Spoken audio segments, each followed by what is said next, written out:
Last regular season game up here on Cape Cod. And Hyannis Harborhawks will take on the YD Red Sox in the finale here at Judy Scarafile Field at McKeon Park. Hello and welcome in. Jack Effer alongside Gabe Sustick and Gabe Hyannis. They've ended the season like they've started it. 7 straight losses so far, and a completely different lineup that we are used to is in the field. On the mound is Daniel Johnson, the left-hander, and pretty much these two teams just waiting until Friday when playoffs start. Yeah, this is basically the head coach of the team saying, all right, guys, let's go out there and have some fun. I mean, this game means nothing to either of these teams. Both of these teams have clinched. They're both in the spot that they should be. There's really only one game, or technically 2 games going on tonight that actually means something, and that's the game between the Chatham Anglers and the Orleans Firebirds and the Harwich Mariners and the Brewster Whitecaps, because right now Chatham and Brewster are fighting for that final spot. But this is just a game where you throw in the new guys because you never know when they might need to be put in the playoffs as well. And you're just trying out some new things here. There's going to be a lot of guys in new spots, some names you haven't heard of, some guys you haven't heard of in a while playing different spots. And I think at the very least it should make it a fun, interesting game. Without a doubt, we'll get you familiar with some of the names. First, Daniel Johnson, and obviously we've seen him all season, the left-hander making his first start out of Charleston Southern. He will be pitching to Ricky Smith, who's been up here for quite some time now. But we'll look at the lineup out from left to right field. Playing left will be Josh Bailey. Center, Trey Truitt. Out right will be Zyla. Everybody knows those names. And in the infield, Carl Stadger making his first start at third in quite some time. At short will be Tanner Kerher. At second base, Christian Malfetta getting the start. And over at first will be Cameron Este, but the DH tonight, Chris Hess, out of Rhode Island University, the junior, the rising senior, making his start tonight as he got up here to Cape Cod. Daniel Johnson, the lefty, first pitch is a ball to the leadoff man in Nolan Brown, the center fielder tonight for YD.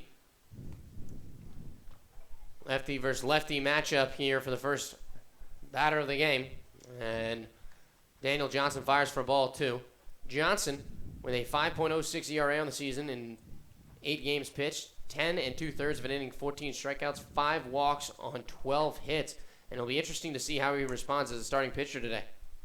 Yeah, I mean, he started games well at Charleston Southern. He was one of their main starters up there. And coming here as a reliever, I mean, having some time there, but he's probably learned a lot from being up here with Ray Korn as well. And I think this is a big opportunity for him to get a long span of time to see what he's improved on and what Ray Korn's teachings up to this point has taught him. And developing a cutter of some sorts with Korn. Here's the 3-1 pitch. This one's low in the dirt, and he walks the leadoff man in Nolan Brown. Yeah, I think the big thing for him is that his slider that he's been working on, that Ray Korn has been teaching, not the most favorite pitch of Ray Korn. Of course, he loves the changeup, but slider is helping Daniel Johnson a lot, which will definitely help his repertoire once he goes back to Charleston Southern.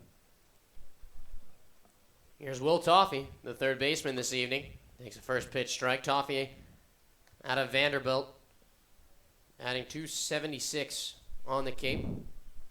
He's got 34 hits on the year, 22 walks. That's 4th best in the Cape. And 30 runs, which is 1st best. Curveball misses. Count evens at 1-1.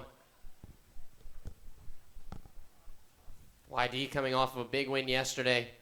A big win for Hyannis, to say the least. 6-1 win against the Catuit Kettleers. And Gabe, it doesn't really get much bigger than that for the Harborhawks, as they needed Catuit to lose, or they needed to win, and against the Commodores it wasn't going to happen. 1-1 pitch. This one is flown out into deep right field. Zyla goes back at the track, at the wall, and he watches it go over the fence. A 2-run shot for Will Toffee to open up the ball game here at McKeon Park, and it's a 2-0 lead for the YD Red Sox here in the first. Toffee put a number on that one, his 3rd of the year, and just flew it out into right. Zyla made a slight chase on it, but he saw how far that one was going, knew there was no shot of it. And YD going in early here on Daniel Johnson.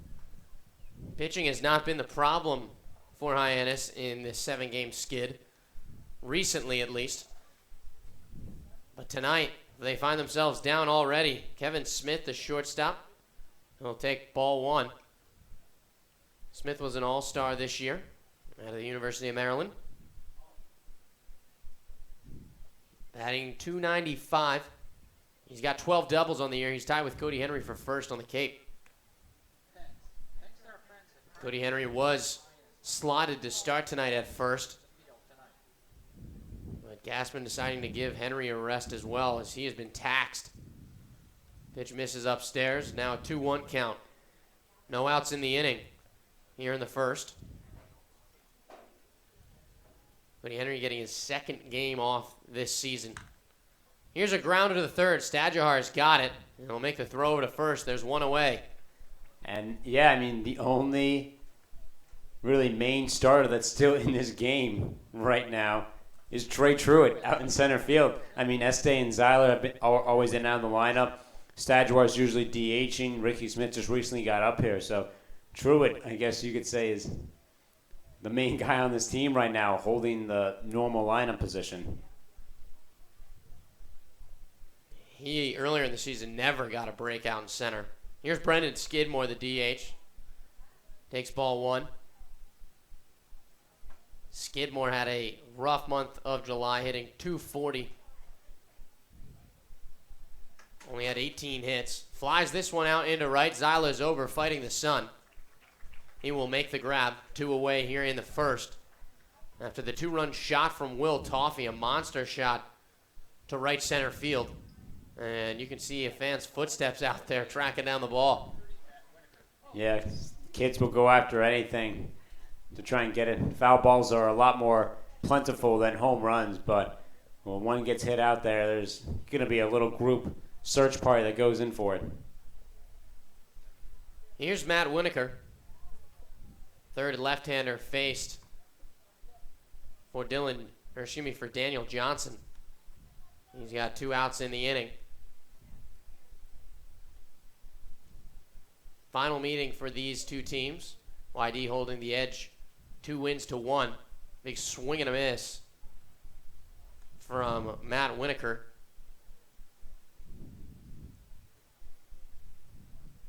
Hyannis beating the Red Sox the last time they came to visit on July 4th. An 8-5 win. Curveball just misses outside. It's a 2-1 count. Well, YD got the best of them back at Red Wilson. A tough first game, an 8-7 loss for Hyannis on a walk-off suicide squeeze. Fastball, big swing and a miss.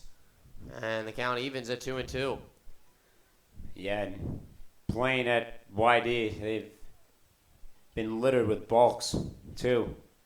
On both teams, more on the Hyannis side, but both teams have acquired an abnormal amount that you would see. Here's the 2-2 pitch. This one is popped up into left. Ranging over will be Josh Bailey.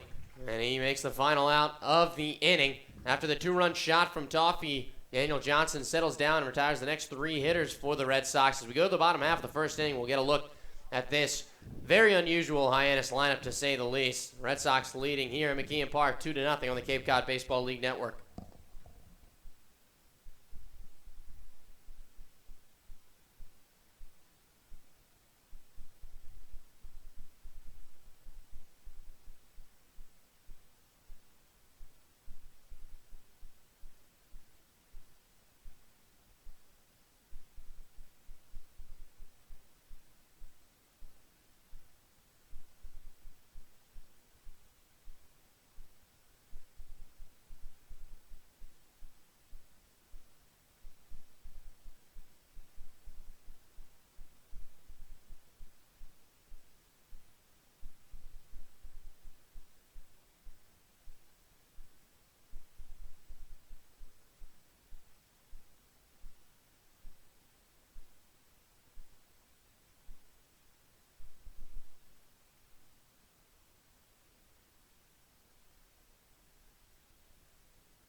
Bottom of the first inning of play here, Judy Scarafile Field, as the Red Sox will send Colin Schneider out of Vanderbilt to the mound. He has not had much success up here on the Cape after a fantastic season at Vanderbilt.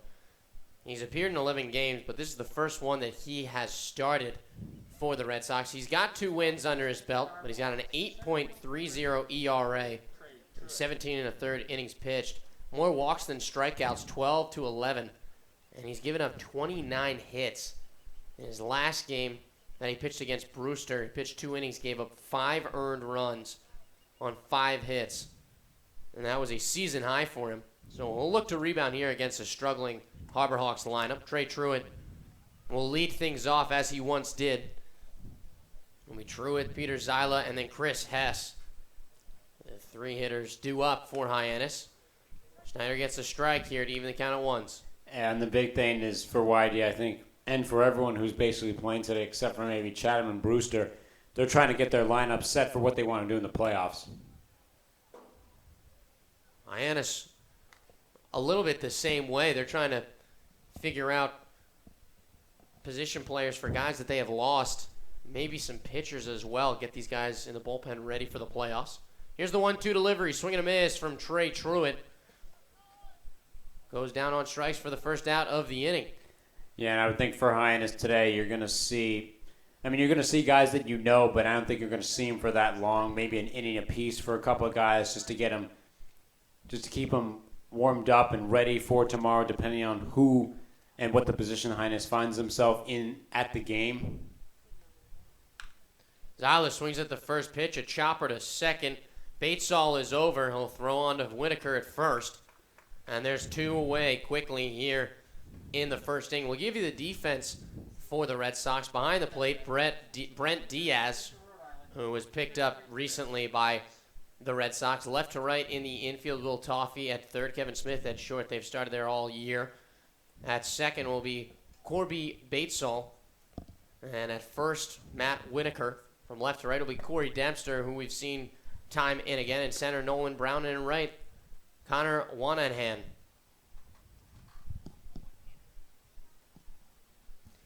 Well, here is Chris Hess out of Rhode Island.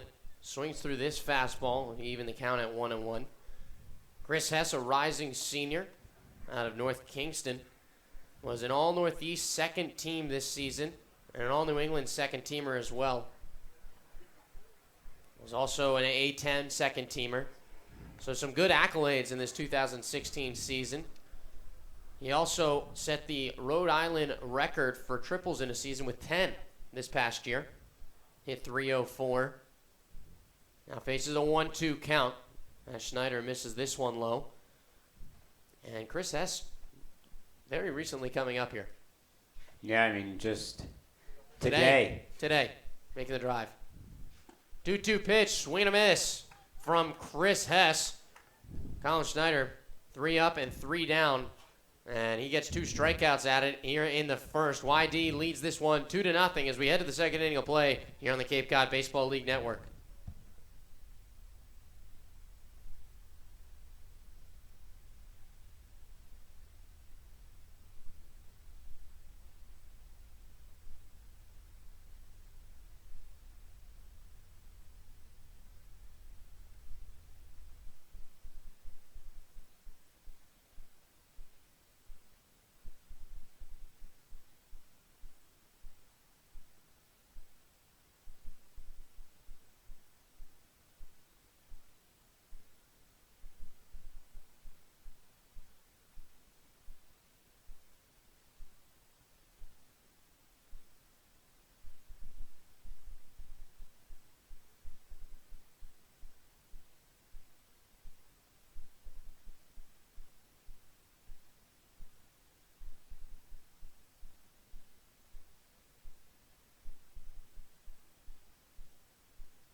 Top of the second inning.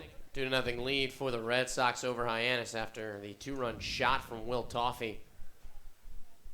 Second hitter of the game, and Toffey just smoked one into right. Corey Dempster will lead things off for the Red Sox. Hyannis has seen Dempster a couple of times already, hitting .247. Got 5 doubles and a triple, along with 11 RBIs on the season in 39 games played. Johnson now falls behind 2-0.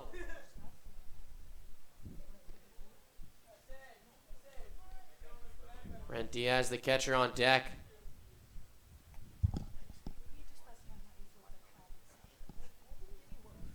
Connor Juan Hannon in the hole, the right fielder. This one's popped up. Moving over is Zyla, and he will make the grab. Malfetta falling to the ground as he was moving out in his right field as well, but nonetheless one away. Just want to take a nap. He saw Zyla coming in there, and he just got down. I mean, that's probably the best way you can do it. You'd rather most not want a collision, so at the very best, just get down on the ground, and if hopefully either the ball's coming right at you, maybe make a grab on the ground, or Zyla just comes in and makes the grab. Here's Brent Diaz. That was the first pitch off. Diaz, another new face for the Red Sox. Out of Louisiana Tech, hitting .381 up here on the Cape. Been smoking it in 7 games played, 8 hits, 2 doubles. Tag along with 4 RBIs.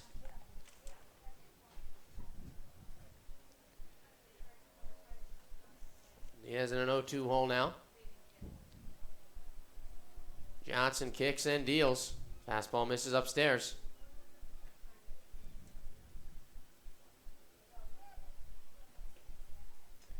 Diaz with a double in his last 2 games.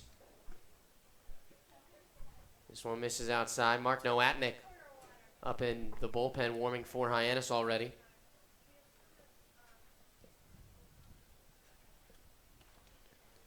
Diaz had 3 RBIs against Katua in his second game. And an RBI last night against Wareham. Game that, Yoshimi, a couple of days ago, a game that was tied 4-4. But he swings and misses on the slider from Johnson. That's a pitch that he's been working on a lot this summer. And Johnson works with 2 down here in the second. Yeah, he says corners really helped him put a lot more horizontal movement on the slider, which is just a big help for him and just adds the more pitches that he can throw and how he can utilize them as well. Here's Connor Juan Hannon. Lots of lefties in this YD lineup, so tonight at least. Usually you see a little bit of diversity. Juan Hannon gets a hold of one, but good play from the shortstop in Tanner Kerr. Leaps up and grabs it. A 1-2-3 inning for Daniel Johnson here in the second. We move to the bottom half of the inning, a 2-0 lead for the Red Sox here on the Cape Cod Baseball League Network.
Cameron Estate to lead things off here in the second for Hyannis.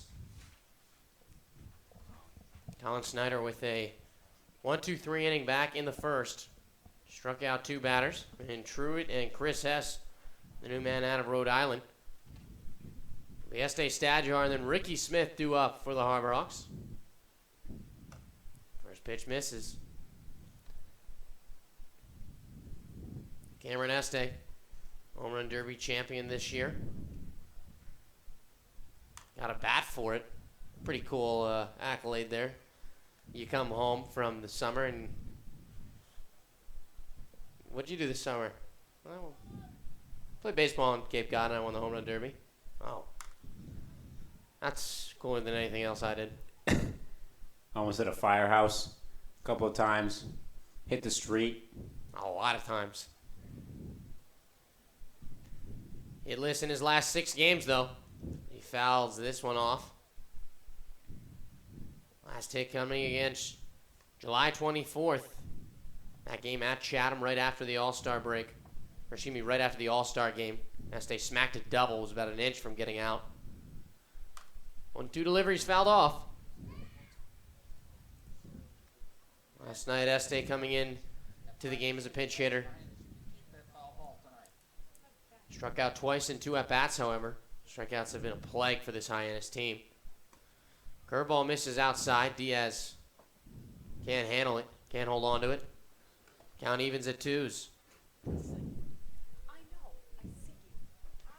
you wonder, Gabe, if Cameron Este is going to be the starter on Friday night against Falmouth. Going to be a designated hitter. As he goes the opposite way with this one. Flares it into left for a leadoff base single. Yeah, I think it would ultimately depend on who they see in the first game, pitching-wise, because you've normally seen Gassman switch him and Carl when it comes to lefty-righty matchup for the most part, and I think that's the biggest thing. So you see Pasantino that game. I think that plays a big part in who you're going to send out there, because I think with how good he is, you need to try and play the matchup at least in your favor. Well, here is Carl Stadjar. It'll be nice for him and Este to both get a full game to play, as they have rotated in that DH spot for quite some time, and it's mainly been Este against right-handers. That's been the majority that they have seen, more right-handers than lefties. Stadjar pops this one up into right field. Moving over is Monhannon. He makes the grab for the first out of the inning. So yeah, if Hyannis does play Pasantino, you would more likely see Este. And that's the biggest thing, is just try to play the matchups at this point against such a good pitcher in Pasantino. You need to try and give yourself anything you can, and especially for a guy that you have not seen at all yet. That's a big thing. That you never know how it works for Hyannis. Maybe the fact that you haven't seen him helps you a little bit. They could hit him very well. I mean, Ricky Smith steps in, fouls this one off. I mean, baseball's such a weird sport like that, where sometimes if you haven't seen the guy, it may be better because it's not in your head, really, of what you've seen from him already. They will struggle, however, as they have lost a lot of guys and also a ton of guys in the dugout right now dealing with some injuries. I mean, Rogers is dealing with a bum hamstring. Dylan Busby has been kind of trudging along. A lot of wear and tear on the team. Here's the 1-1 delivery from Schneider. Swing and a miss on the curveball. Este takes off on the pitch, and he's called out at second base. Brent Diaz with a strong throw on to second and a great tag from Batesel. And there's 2 away in the inning. Yeah, that was a close one, too, over there at second. I think he might have just got him coming in. A bang-bang play there, but a tough one there for Este to make the run on. But as you were mentioning, it's going to be a tough climb for this team with all the injuries and everything that you've explained. Snyder catches Ricky Smith looking on the inside curveball. Another 1-2-3 inning for the righty out of Vanderbilt. 2-0, the YD Red Sox leading the Hyannis Harbor Hawks as we move to the 3rd inning of play here at Judy Scarfile Field on the Cape Cod Baseball League Network.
Top of the third inning, and a pitching change early for Hyannis. Mark Nowatnik out of Florida Atlantic will take the mound. Misses inside to the left-hander in Corby Batesel. Corby Batesel in his 10th game out of Fresno State. Fresno State won the College World Series, I think 5 years ago? A couple of years ago. 2008. Yeah, that was a while ago. Holy cow. That doesn't seem that long ago. Fouls this one off. 1-2 count now. He's batting .280. He's got 7 hits. One of those is a double. For Nowatnik, well, he struggled a little bit. Although his last 2 outings against Wareham and Kentucky, he's pitched 2 scoreless innings. Off-speed misses upstairs. And I'm a little surprised Johnson didn't get at least 3 innings. I would assume that Gassman has a plan of who he's going to use and when. Curveball hits on the inside corner. Batesel watches it go by for strike 3. Nowatnik picks up his 5th strikeout on the season. He definitely does. He has a sheet. And I'd imagine that by the end of the game, that bullpen will have 1 or 2 guys sitting on the bench. Yeah. He's probably going to use everybody. You'll probably see The 2 people are probably going to be the 2 starters for the playoff games, Yeah. Gonzalez and Lewis. And potentially Cave. Here's Nolan Brown. Walked in his first at-bat, but sends a 1-hopper right at Kerr at short. The throw on to Este is in time. 2 up and 2 down for Mark Nowatnik here in the third. A 2-0 lead for the YD Red Sox over Hyannis because of the man coming to the plate. Will Toffey with a 2-run shot in the first inning off of Daniel Johnson. It's the only hit for the Red Sox this evening. He comes up with 2 down here in the third against Nowatnik. First pitch is in there. Curveball for a strike. Potentially you see Thomas Lane again out of BC, who we saw last night in Falmouth. You'll see Labruto, I would imagine. Right back up the middle. Smoked it past Nowatnik. Toffey on base for the second time I guess for the first time this evening, but his second hit of the night. Here with 2 outs in the third.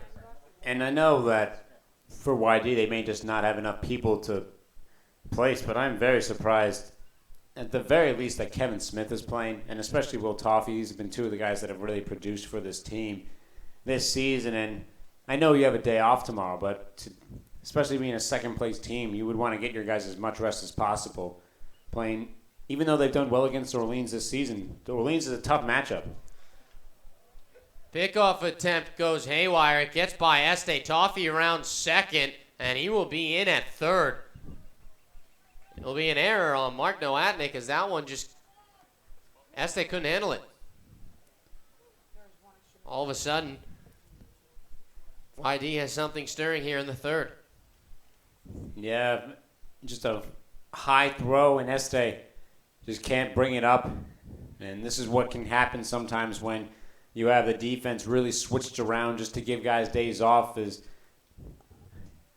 not everyone's just exactly accustomed to being there. Normally Este's a DH, or it sometimes plays in the outfield, so playing at first base today is a little bit of a tougher task going in, especially for a while. Fastball hits for strike 1 against Kevin Smith, shortstop. Smith 0 for 1 on the day, grounded out to third. YD does have a lot of guys resting. They've got Deion Stafford, the player of the week last week. He's on the bench. Chopper to short. Kerr on the throw over, and it's in time after the hiccup with Will Toffey moving all the way to third, advancing on the overthrow from Nowatnik. He gets out of the inning with the ground ball to short. Still a 2-0 ball game as we move to the bottom half of the third inning here at Judy Scarafile Field on the Cape Cod Baseball League Network. Cape Cod Healthcare is the leading provider of healthcare services for residents and visitors of Cape Cod, with 2 acute care hospitals and more than 450 physicians. For more information, please visit capecodhealth.org. Cape Cod Healthcare, expert physicians, quality hospitals, superior care.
Bottom of the lineup due up against Colin Schneider.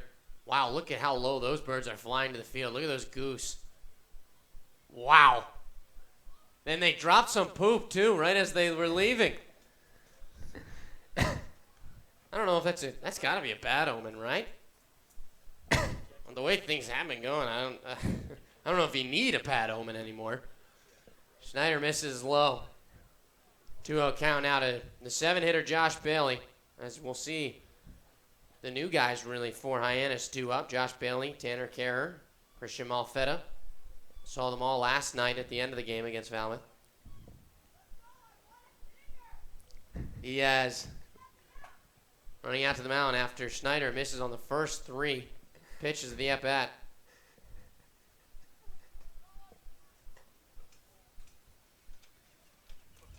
Josh Bailey, 1 hit and 4 at-bats. This is his 6th game as he will flip the bat over and he'll take the walk. 4 pitches from Colin Schneider, second leadoff man aboard for Hyannis. Let's see what Hyannis does here. Like I said in the beginning, it's really just a bunch of new guys coming in here, and Gassman at this point is saying, go out there and just have a good time. Take some nice swings, and, of course you always want to try and win the game. Carrer fouls the first pitch off. But new guys in here that just want to kind of prove themselves of being up here and why they were brought up here. Could be a little bit of a force to help you maybe give some momentum and maybe get a win and just use that going to the playoffs. Second pitch to Carrer is a liner out into left field. This will get down for a base hit. Bailey takes a big turn around second, but he'll be held up, and the first 2 runners are aboard for Hyannis. Yeah, nice little knock by Carrer. Second hit of his Cape League year. Now 2 for 3 on the season. And now we'll get to see Christian Malfetta, the second baseman out of Stanford. Malfetta got his first base hit here. That coming 2 nights ago against Catuit in the 9th inning. 2 aboard and no outs here in the 3rd. A 2-0 lead for the Red Sox. Colin Schneider out of Vanderbilt. Trying to keep it that way. Malfetta fouls off the bunt attempt. And Hyannis, you're seeing a lot now, and I'm kind of surprised they haven't gone to it earlier, is going with the bunt plays. For a team that is struggling hitting, this is one way that you do. You have to get guys on base first off and not have 1 or 2 outs, but I think you might see this a little more from them now, is playing some small ball if they get guys on base because they know how much they've struggled at home.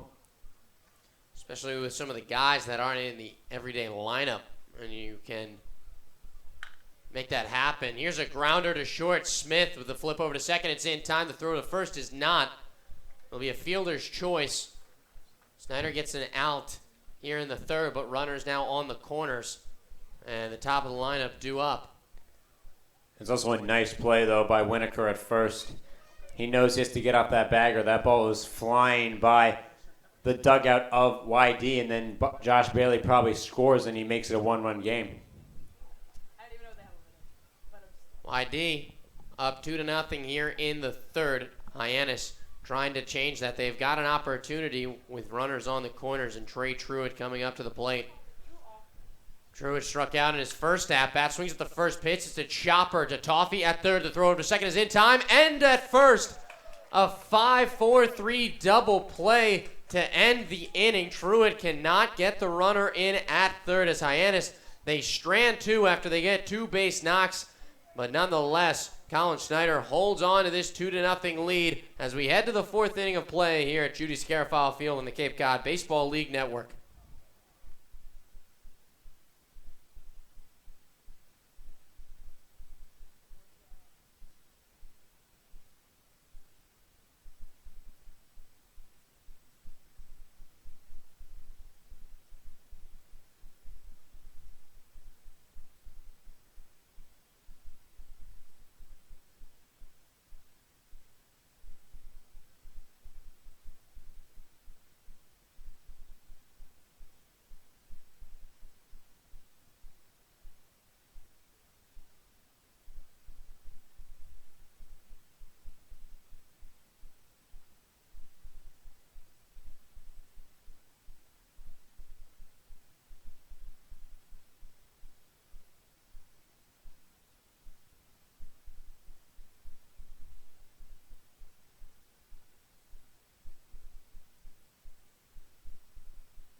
Brendan Skidmore to lead things off here for the YD Red Sox. They lead 2-0 here in the fourth inning. Mark Noatnik still on the mound for Hyannis. Pitched a scoreless third. Misses inside and gets away from Smith. Brendan Skidmore 0 for 1 on the day. Flew out to right field in his first at-bat.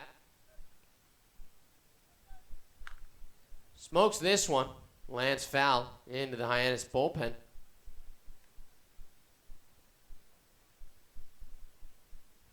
Skidmore hitting .253 on the season. 7 doubles, 3 home runs. And he's got 23 RBIs, second on the team only to Deion Stafford. This pitch misses. It's a 2-1 count now to Skidmore, who's been a big presence as a right-hander in this Red Sox lineup. Got the power numbers to show it. 2-1 curveball is in there for strike 2.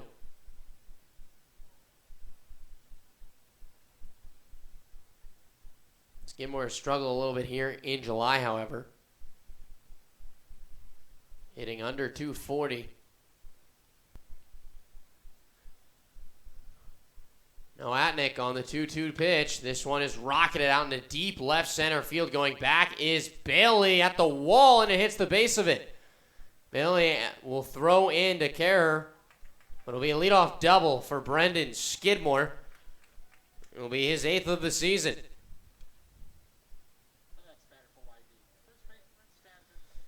Noatnik just left the fastball down the middle, and Brendan Skidmore made him pay. It'll be the third base knock today for the Red Sox, and it will set things up nicely for Matt Winokur, the lefty, playing first base tonight. Winokur 0 for 1 on the season so far. Or excuse me, on the game. Hitting .277 on the year. As the first pitch from Noatnik misses outside. 5 doubles, a triple, and a home run to tag along with 16 RBIs for Winokur. Out of Stanford. Cool to see his teammate and Christian Malfetta up here. Starting at second base tonight for the Harbor Hawks. This one gets away from Smith. Skidmore advances 90 feet to third. Ricky Smith, he's struggled behind the plate and at the plate. He's 0 for 12. And we've seen a lot of balls, a lot of easy catches just skirt away from him. Pitch like that one. But now Winokur has an easy job trying to get Skidmore in from third. 2-0 delivery. This one's popped up, works its way out of play behind home plate.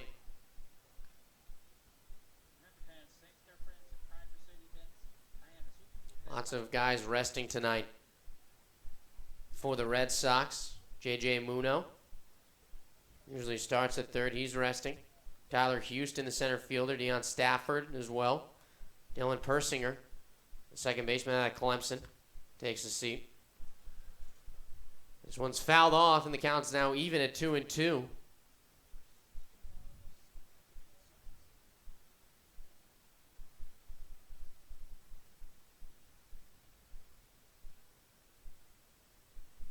Winokur, 4 for his last 8 with a double. He's been hot lately. Tries to stay, but gets a grounder right to Este at first. Este will come and tag the bag, but it will score the run in Brendan Skidmore. And now a 3-0 lead for the Red Sox here at Judy Scarafile Field. Hyannis has not been able to score runs in this 7-game losing streak. And down early here in the 4th inning of play does not help the cause. Will Toffee set the tone. Second batter of the game hit a 2-run shot. Well, here's Corey Dempster. Dempster in his 40th game of the season. out of USC, hitting .247 on the year.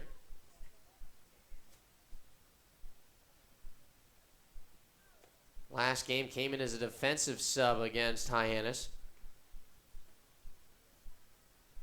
As the games against Hyannis, the last two of them, he has not started. Those have been the only games that he hasn't played.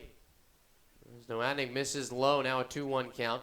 The first game, however, was 0 for 2 with a run scored and a walk. Also made a great grab out in center field. That's what he's known for, his glove.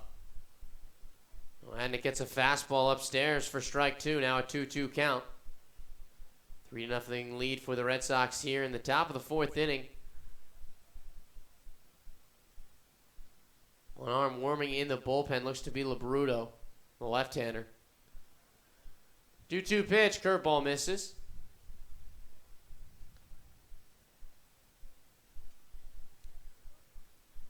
Interesting to see Corey Dempster that the last two games against Hyannis have really been the only times that he hasn't played. Here's the full count pitch. Fastball misses outside. Noadnik walks him with one out.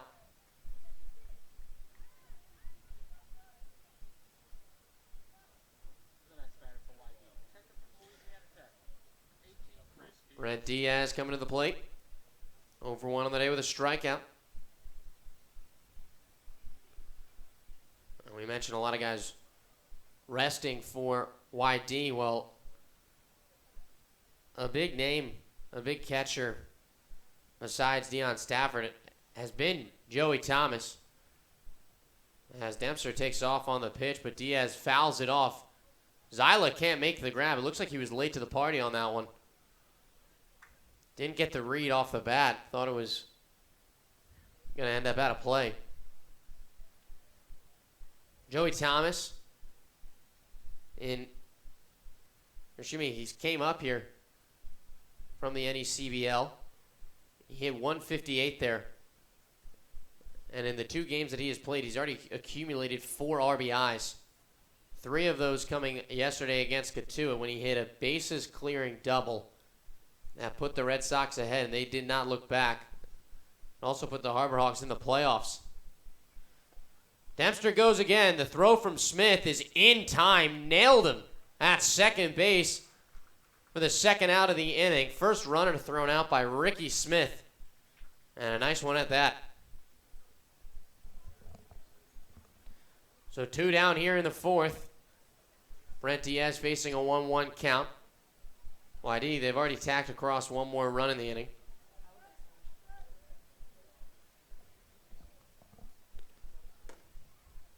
Fastball from Noadnik is in there for strike 2.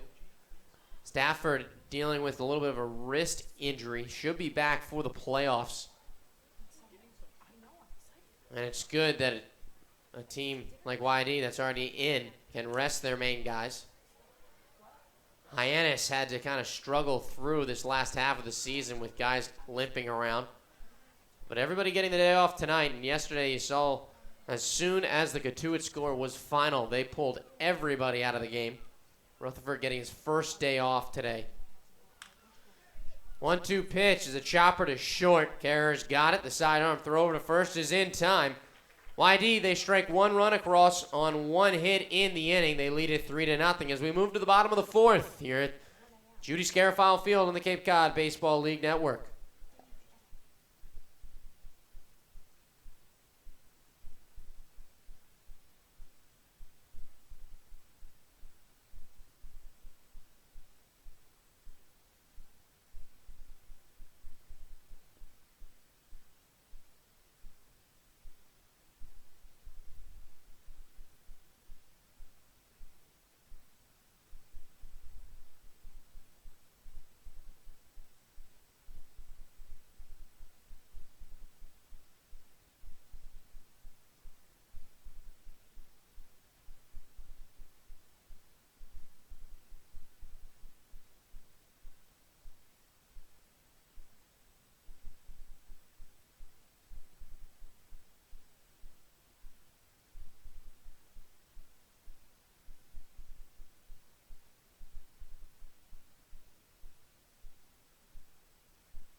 Colin Snyder on the mound here in the fourth. For the Red Sox, they lead it 3-0. Hyannis on a 7-game skid to end the season, trying to end that streak before the playoffs start this Friday. They will face the Falmouth Commodores. First pitch to Peter Zyla is inside. Zyla 0 for 1 on the day. Rounded to second base in his first at-bat. YD Red Sox will take on Orleans in the playoffs. They're 5-1 against the Firebirds. They've had good success against them, and they have home field advantage as they are the number 2 seed. Most likely they'll run into Harwich at some point. Chopper up the middle. Great glove by Batesall. The throw to first, however, is offline. Zyla gets an infield single to lead things off. 3 straight runners have reached for Hyannis as leadoff men. Zyla no different here in the fourth.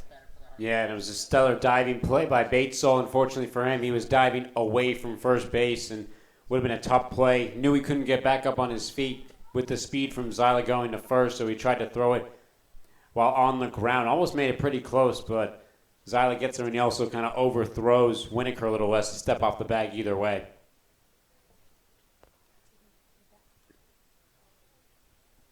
Chris Hess in his second at bat swings at the first pitch. Fly ball out into left. Corey Dempster is under it. He makes the grab for the second out. For the first out of the inning. Hyannis, they've gotten runners on, but they just have not been able to do anything with them. No one's really hitting behind anyone. And that's kind of been the MO for Hyannis. Going to this losing streak is just the struggle of now not even scoring guys in position, but just getting guys on base to begin with.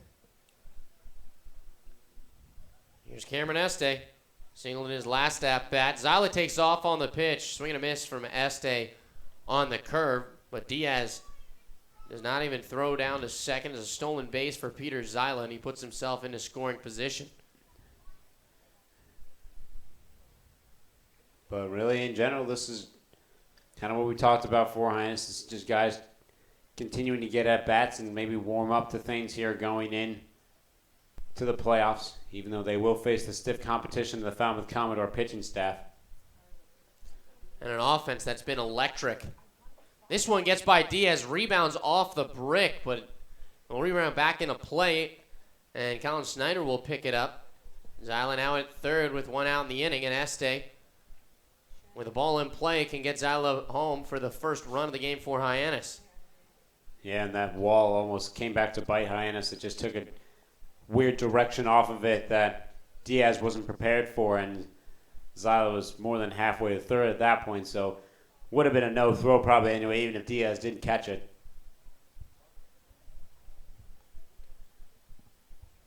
Here's a 1-1 pitch from Schneider. Fastball, that hits on the outside corner for strike 2. Big gap up the middle for Cameron Este, as Smith and Batesall are shaded towards their fellow corner infielders. Here's the 1-2 pitch. This one is stroked into dead center field. Going back is Nolan Brown, and he makes the grab on the run, but will easily score Peter Zyla as Cameron Este gets an RBI here in the fourth, a 3-1 ball game.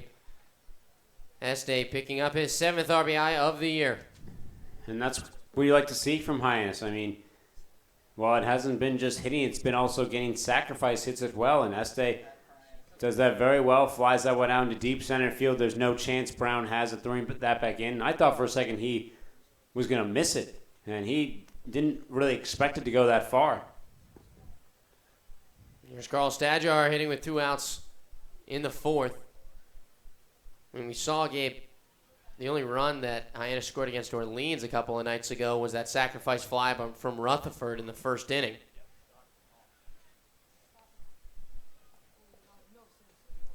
Rutherford again coming through as the only run of the game against Harwich with that solo shot. And very up and down. 1-1 pitch. Fastball that hits on the outside corner for strike 2. Carl Stadjar flied out to right in his last at-bat. Big swing and a miss from Stadjar.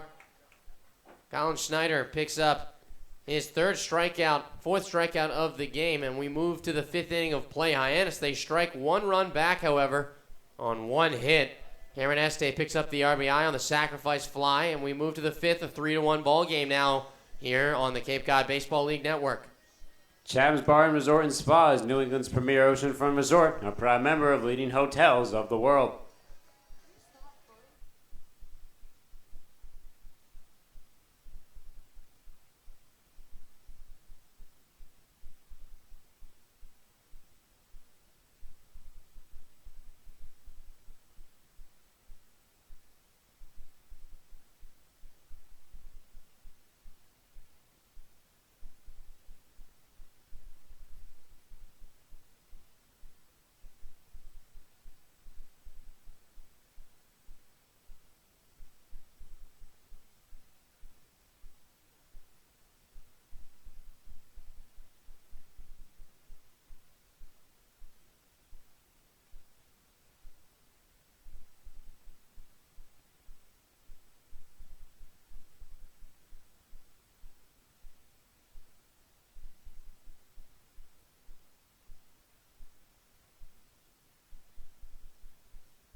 Got Hyannis to lead things off for the YD Red Sox here in the fifth inning. He will face the new left-hander in Dominic Labruto. Labruto, out of Florida International, brought up to the Cape by Garrett Cave, who called him up and said, hey, man, we need some arms in the bullpen.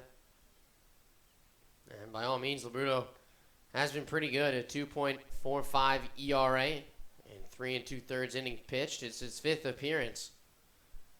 He's only given up one earned run. And he's only given up 2 hits as well. He's walked 4. That's been his biggest problem, is the command, as he moves to a 3-0 count now against Connor Wanhanen, who's 0 for 1 on the day with a flyout. 3 of those 4 walks were in the first appearance. That was here at Judy Scarafile Field. Walked the first 3 batters that he faced, didn't get an out. He walks Wanhanen here on 4 pitches to start the fifth. That's really been his only struggle. He's got great stuff. Really nice curveball. A fastball that comes in around 91.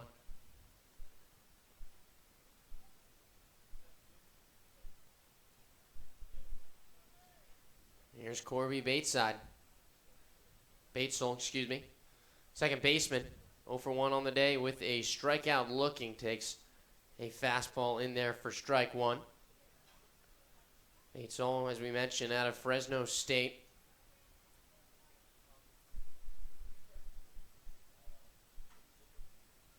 Left-hander and Labruto will check first.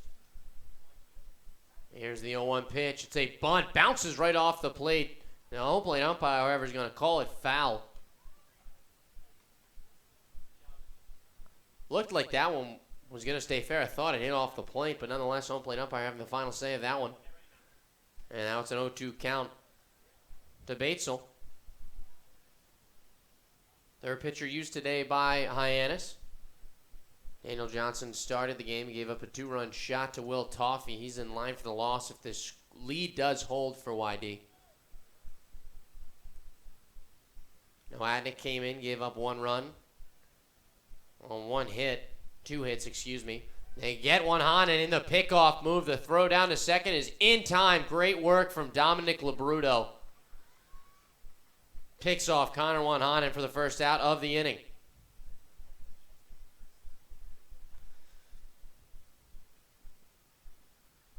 You see the difference with Cameron Este at first already, who could just really quickly exchange it out of his glove. Left-hander. Cody Henry usually has to pivot all the way around. He doesn't have the angle with the runner going to second. Curveball from Labruto misses outside.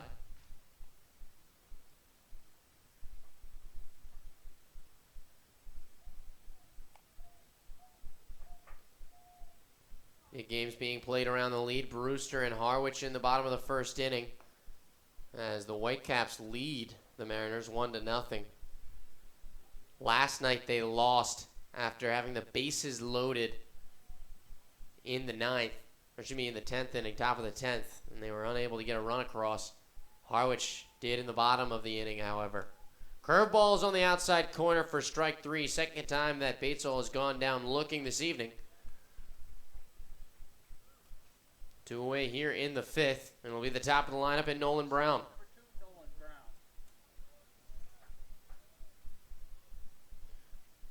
Nolan Brown in his 38th game from TCU was a big hitter for the Horned Frogs, but has slowed down a little bit up here on Cape Cod, hitting 198. Got a home run. Tally on with 5 RBIs and 4 doubles.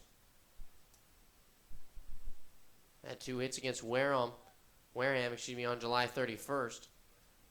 But he's hitless tonight. Does have a walk. Came around to score on the home run from Toffey, who's on deck. Faces a 2-0 count against Labruto.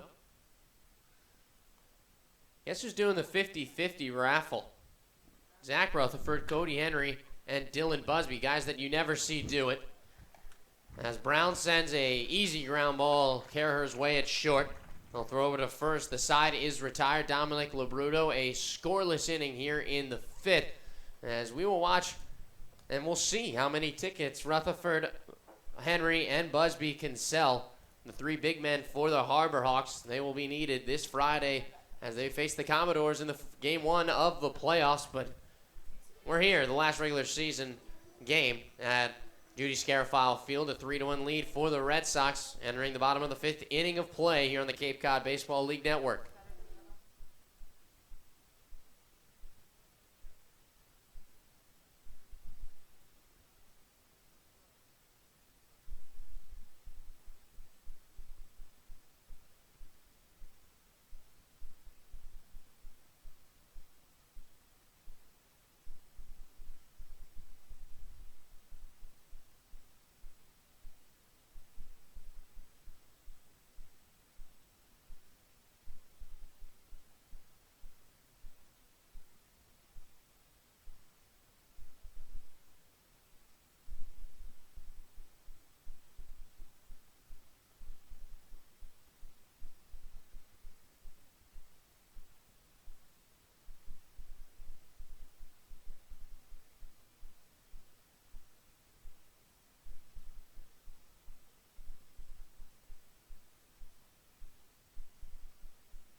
Bottom of the 5th, 3-1 lead for the Red Sox. Colin Snyder still on the mound. He's pitched well, only giving up an earned run on 3 hits. Ricky Smith will step to the plate. Smith struck out looking in his last at-bat, and he's 0 for 12 on the year so far, trying to change that. Snyder misses inside, a 2-0 count now. Another arm warming in the bullpen looks to be Alpesto for Hyannis. Nothing stirring in the Red Sox bullpen, as they would like Snyder to go as long as they can to preserve some arms for this long playoff run that they plan to endeavor on. So we're going to miss on the curveball. Smith now in a 2-1 count. Chopper to the third. Nice play by Toffee. Good hands, and the throw is in time. Great work from Will Toffee to get the first out of the inning here in the fifth. And Gabe, while there's a lot of backups in this lineup tonight, and while in the playoffs you're sure to see the usual suspects for Hyannis, kind of gives you an opportunity to see who can come in and pitch hit situations and who can produce in these next 2 or 3 games against Falmouth. Bailey watched the first pitch low for a ball. And I think in the best place you can look for that possibility is in the outfield. Right now, aside from Truitt, I think the outfield is kind of open. Ripped down the line just out of the reach of Winokur. Bailey is going to round first and try for 2. The throw from Winahan from right is not in time. And Josh Bailey picks up his first extra base hit of the year. And just as I mentioned, Josh Bailey, I mean, he can make a name for himself. He has some speed out there. He can be put in left field as well. You have Nick Angelini as well, who was wearing number 9. He could be put out there. I mean, he's not playing, but you could see him. I mean, I know they probably will put him in this game, I would imagine. I would think, just to see what he can do. I'm surprised, actually, that he didn't start. He didn't start. Yeah, I mean, agreed. I think that'll probably come in for Truitt. Angelini, the center fielder out of Bryant, just got done playing for the Ocean Waves team in the NECBL out of Rhode Island. He drove up drove up today. Hour and a half trip, not too bad. Here's Tanner Kerr, 1 for 1 on the day. Singled out in the left in his last at-bat. Works with a runner in scoring position. Bailey takes off on the pitch, but the throw down from Diaz is in time. Bailey thought that he had the bag because Toffee was way back at third.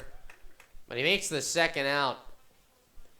It's a little aggressive move there from Hyannis to try and get a runner in scoring position. And I think he was trying to get Toffee sleeping, but Toffee was close enough and reacted quick enough.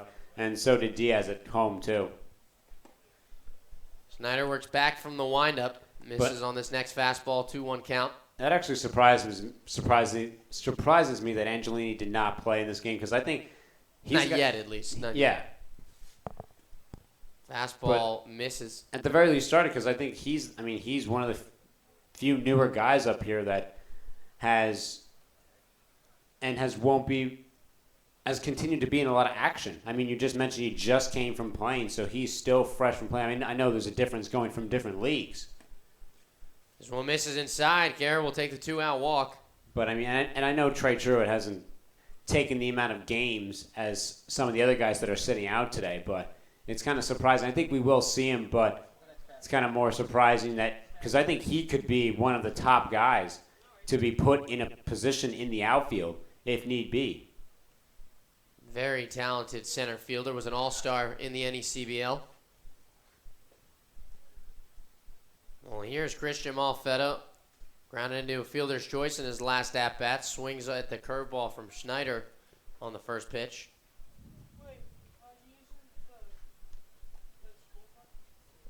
Falmouth playing Bourne this evening. Bourne's up 4-0 against the Commodores. The Gatemen, who the Braves will play, they are up 6-0 against the Kettleers in the bottom of the 8th. Katuitt all but packing it in, as they will be packing their bags in a couple of days. But the only team on the Cape, really, that can say that, as Brewster and Chatham, they're fighting for that last playoff spot, and Chatham wants it. They won on a walk-off last night, a walk-off hit, and they play the Firebirds once again, but this time it will be at Orleans. 1-1 pitch, misses inside to Malfetta. And I would be kind of interested to see more the Harwich-Brewster matchup, if anything. I mean, I know Harwich has done well against both sides. Harwich is 4 I believe since they're playing Brewster tonight, they're 4-1 against them. So we'll see what that happens. But they're 4-1-1 against Chatham, and I just think seeing the best pitching team and the best hitting team go at each other. Grounder to second. Batesall should have no problem as he flips it over to Smith at second base, and Hyannis. They can't get Josh Bailey in, who runs into an out at third. One runner left stranded, one hit in the inning. As we move to the sixth, the 3-1 lead for the YD Red Sox here at Judy Scarafile Field on the Cape Cod Baseball League Network.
Top of the sixth inning here from McKeon Park. A 3-1 lead for the YD Red Sox in the final game of the regular season for both teams, as both teams will be entering the 2016 Cape Cod Baseball League playoffs. Jack Heffer, Gabe Sustick here at Judy Scarafile Field. And a new pitcher in for Hyannis, Al Pesto, the Duke Blue Devil. The righty steps in. He will face Will Toffee, who fouls the first pitch away on the left side for strike one. Pesto coming in here. This will be his 14th appearance. Has a 1-0 record, a 3.45 ERA. 15 2/3, 18 hits, 9 walks, and 13 strikeouts.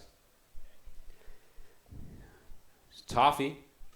This will be his third at-bat. And he fouls that one away on the right side, right past the third base line of Cameron Este. And it'll be an 0-2 count to Toffee, the third baseman. He'll be followed by Kevin Smith and Brendan Skidmore for YD. As Hyannis will have an off day tomorrow, but then travel back to Falmouth to play the Commodores, and YD will play host to the Orleans Firebirds, as Will Toffee fouls that one away into the netting and stays at an 0-2 count.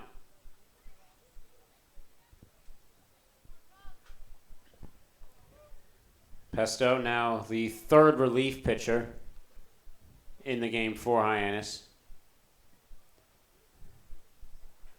And deals the 0-2, and Toffee fouls it away once again, goes into the crowd, and he continues this fight in this 0-2 count at bat here against Al Pesto. And last time we saw him, he pitched 2 innings straight, and no hits, no walks, no strikeouts in that 2-1 game against Harwich.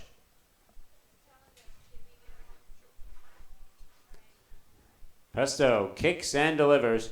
Upstairs, called for strike 3, looking on Toffee, and he will go down for the first out of the inning. Yeah, Pesto struggled a little bit down the stretch, and you wonder for Hyannis, Gassman has him in the situation because can he be a consistent guy to the bullpen in the playoffs? I mean, Hyannis, they're going to need arms, especially in the second game. They don't know who's going to start. You have Harrington, you've got Cave, but who else can you bring out of the bullpen? Labruto looks pretty good now. Can you get Alpesto maybe in the 6th? That's the big question. Kevin Smith fans at the off-speed pitch by Pesto. And that is the big question of who you place where in the innings count, depending on how far the starting pitcher goes. The 0-1 pitch is also swung on and missed by Smith.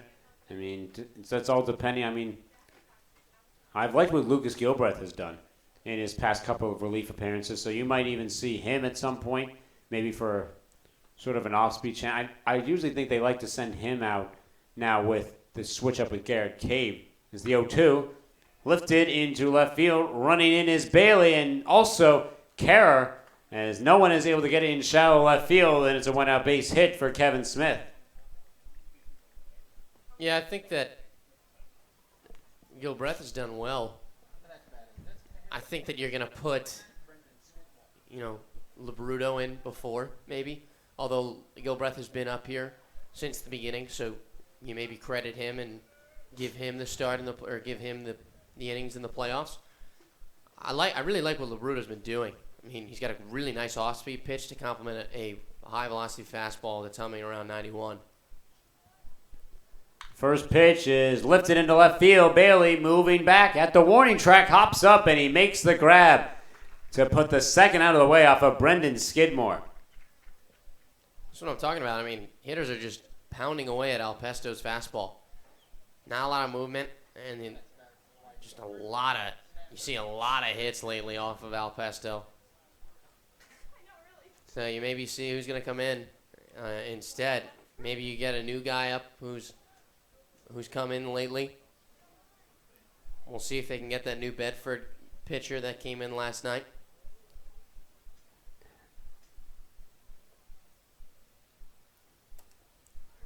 Pesto will now stand up against Matt Winokur, but first throws over to first base. I mean, Ivan Coutinho, even though had only one start, did very well in that one appearance. 2 innings, strong innings, was the Hawk Talk player of the game last night.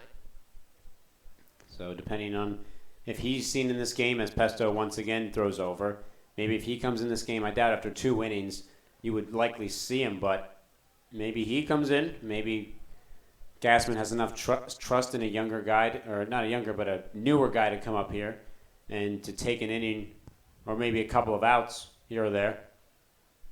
Runner goes, Pesto deals, throw over by Smith, and they just missed the tag by Kerr. And a nice stolen base by Smith to put himself in scoring position. And Ricky Smith behind the plate was just too slow on the release. Held the ball back there, was wound up a little bit. Wasn't quick enough. It'll be a 1-0 count to Matt Winokur, the first baseman. Winokur out of Stanford. As he watches the 1-0, missed way outside in the dirt. So would want to try and test his teammate over there in Christian Malfetta. Even though Malfetta, a redshirt freshman, probably hasn't seen much of him. The 2-0 for Pesto. As he checks over to second, kicks and fires, and that one is fouled off the ankle of Winokur, and it'll be a 2-1 count. And even though Malfetta redshirt, I'm sure that Winokur's been around him, seen him around. I mean, they're teammates after all, and Malfetta will be joining the team next year. As a redshirt, you're not on the bench, but you're practicing with the team every day. You just kind of have your own schedule when there are games, lifting, doing separate hitting practice. 2-1 pitch, Lifted into center field. Truitt moving over. He calls off Josh Bailey, and he makes the grab for the final out of the inning. A single let up by Al Pesto and a stolen base, but they leave Kevin Smith stranded, and we still hold a 3-1 lead here for the YD Red Sox at McKeon Park as we head to the bottom of the 6th inning on the Cape Cod Baseball League Network.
Bottom of the 6th inning here at McKeon Park, and Snyder's day is done, and he will be replaced by a new face also for the YG Red Sox, and James Tauble, a senior from Sacred Heart, and he only stands at 5'10" and 180 pounds, and just as we recently spoke, Nick Angelini, he will step in for Trey Truitt, and so now we'll see Angelini wearing the number 9 jersey.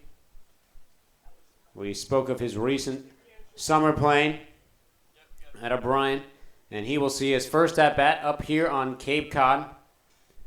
Takes the first pitch, and that one misses way outside by Tauble. Surprisingly enough, Nick Angelini stands at 5'10" as well. Freshman from Bryan. 53 games played up there, batted .353, 167 at-bats. 47 runs, 59 hits. And the 1-0 off speed drops for a strike.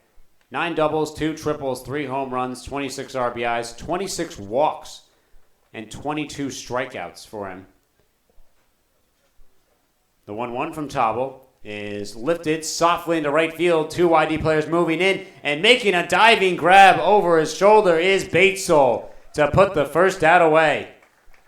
A great play by Batesole, and he takes a first possible blooper away from Nick Angelini to start this inning off. Second time we've seen him make a really nice grab. First one, it was diving to his backhand, but he just couldn't make the throw on the first. Flashing the leather. The only person is in the dugout like, uh-oh, maybe he's going to start. Curveball hits for a strike on Peter Zyla. Just to finish the stats for Angelini, a .485 slugging and a .466 on-base percentage while at Bryan.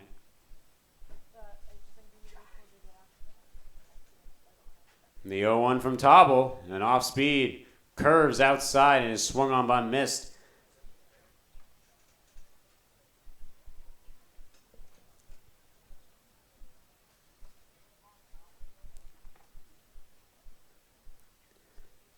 The 0-2, and Zyla rips that one right into the hopping glove of Winokur. He will move over and put 2 away.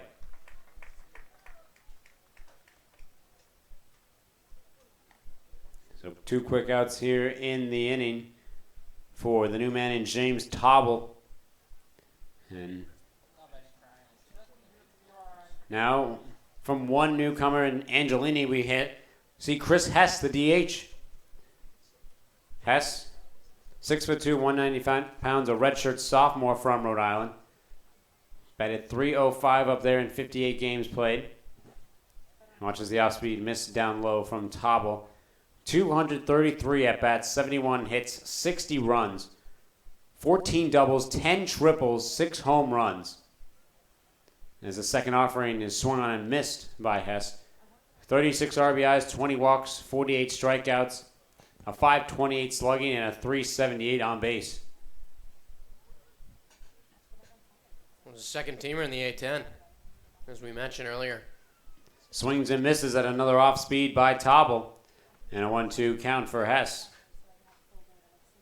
Brewster up 4-0 on the Mariners in the bottom of the second inning. Fighting their way back. Fighting ahead. 1-2 misses outside by Tobble. Chatham and Orleans still knotted up at zeros. That one in the bottom of the second as well. All Chatham needs to do is win. They're up a point in the standings right now. So they could tie also. And then it would go to tiebreakers, though, if Brewster was. But it would depend on what the tiebreaker is. It'd probably just be who has the more wins, I would assume. They'd go to head-to-head matchup. Yeah. Swung on and missed by Hess. Strikeout in the inning for Tobble. He goes 1-2-3, and his team still holds a 3-1 lead as we head to the seventh inning here at McKeon Park on the Cape Cod Baseball League Network.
Top of the seventh inning.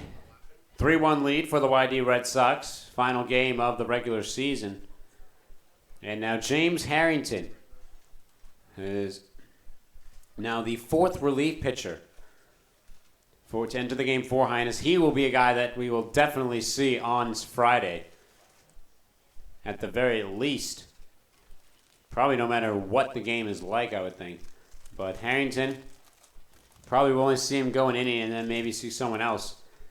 But he steps up here against Corey Dempster, and Dempster swings and misses on the inside off speed. It'll be a 1-1 count. Harrington's going to be the go-to guy to the bullpen, definitely. Question is, though, when do they go to him? When you need to. Allen's lifted high into the air in the left field. Bailey moving around, getting under, and he makes the first out. When you need to hold a lead, when you need to hold a one-run differential, whenever.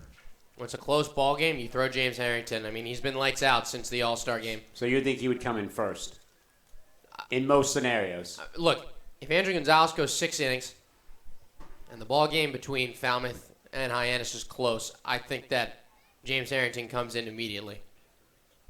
I think he pitches the 7th and the 8th, depending on how he does. And I think in game 2, it's the same exact thing. I would agree. I was just wondering if. I think he's the premier arm right now, next to Garrett Cave.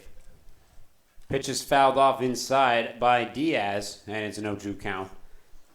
I would think they would send him in. I mean, I can't see him go 2 innings. I feel like in that second inning, they would consistently have someone warming up, just in case.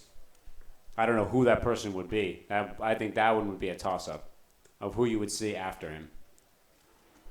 Depends if it's a left-hander due up. What kind of lineup?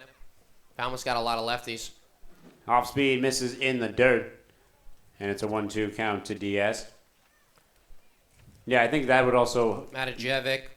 I think that would matter the situation, too. Who's going to be coming up in the lineup? Do you want to go with a lefty matchup? Do you want to keep just with righties and send one of your better guys out there? The 1-2 misses in the dirt once again. Well, I mean, we were talking about Gilbreth and Labruto, and they were both great. Yeah. I mean, Labruto has settled in nicely. They offer you different styles. I think that Gilbreth right out of the pen is kind of shaky. But, I mean, you're going to have to shut down these big lefty hitters. 2-2 is swung on and missed by Diaz, and 2 outs in the inning, and the first strikeout of the inning for Harrington. But I would completely agree that the styles of those two guys are completely different. Labruto likes to use his fastball a lot more and then go to his off-speed, and Gilbreth is all about his off-speed pitches and where to place it. First pitch, fastball, misses down low to Connor Wanhanen. I just think that your second question is who's going to be the long relief out of the pen as a righty. 1-0 is slightly tipped by Wanhanen. Angry at himself there as he slightly went around. I think that you've got Alex House in the bullpen now, but Alex House, look, if you win game 1, then you have a very likely situation of winning game 2 or going 3 at least. The 1-1 bounces right off the elbow of Wanhanen, and he will take a base with 2 outs. So House is going to have to start a game in the playoffs if it goes longer than 2. I mean, look, the sense on the Cape is that Falmouth is going to sweep Hyannis. But we've seen crazier things happen. I mean, Hyannis, right now, the offense is dead. There's not much going. And the pitching has been great, but this Falmouth offense just loves hitting Hyannis. I mean, at Gov Fuller, they've been crushing them, to say the least. They've scored more than 6 runs on them 4 times. 1-0 here for Harrington, and a swing and a miss by Corby Batesel. 1-1 count. And we talked about the what if Hyannis can get to Passantino. Well, no one has gotten to Passantino. Throw on over. Sliding back safely is Wanhanen. And yeah, you're playing a big game of what ifs. At this point, looking in, and at this point, all you can really look at is looking at the stats at this point. Off speed just misses in the corner. You look at what has happened already, and what has happened has not been in Hyannis' favor, especially how they're rolling into the playoffs right now, especially with the loss of Netzer and Ford Proctor. 2-1, swung on and missed by Batesel. Proctor's done after an injury. So, I mean, you got to get somebody to start at second. It's probably going to be a backup guy who we're seeing tonight. Maybe Zyla moves in, but then you got to put somebody in the outfield. Maybe Habercorn, maybe Este. Probably Josh Bailey as well has been playing well. And, you know, I don't know if they're going to take a chance on Angelini because it's playoffs. You don't want to do that. But that's why I think the variable comes into play is playing those guys. Because I think you look at it as the 2-2 misses down low from Harrington. You look, and I know what your point is, that's sending these guys really into the fire, into a scenario that maybe they're not exactly ready for, not knowing what to expect. But you can say that, but I mean, these guys are trying to become pros, and you might be put in those spots. That one's lifted into shallow in foul territory. Carl Stadjuar, though, moves under it, and he makes the catch for the final out of the inning. A 3-1 lead held, though, by the YD Red Sox as we head to the bottom of the 7th on the Cape Cod Baseball League Network.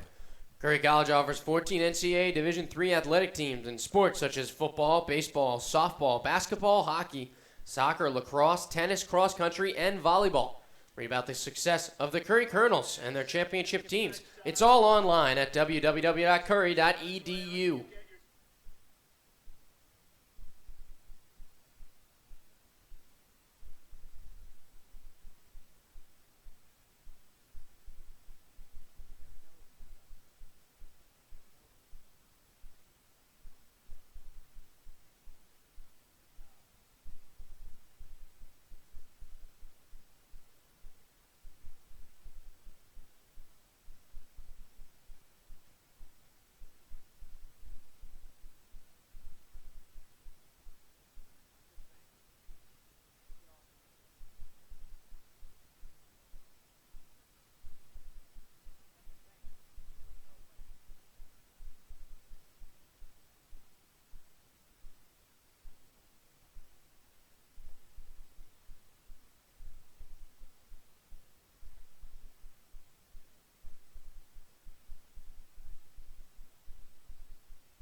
Bottom of the 7th inning. James Tauble deals an off speed that curves outside to Cameron Estee, the lefty, playing first base this evening for Hyannis. He'll be followed by Stadjuar, who made a nice grab in foul territory, and Ricky Smith. Curveball drops in the top corner by Tauble, and it's an 0-2 count quickly to Estee.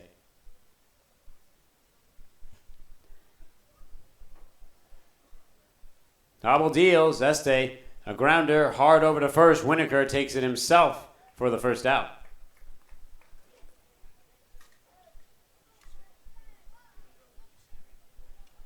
So now Carl Stadjuar will step in here. He has flown out to right and struck out swinging. And Stadjuar now steps in here to the 5'10". That one drops in nicely for Tauble. And off speed to Stadjuar.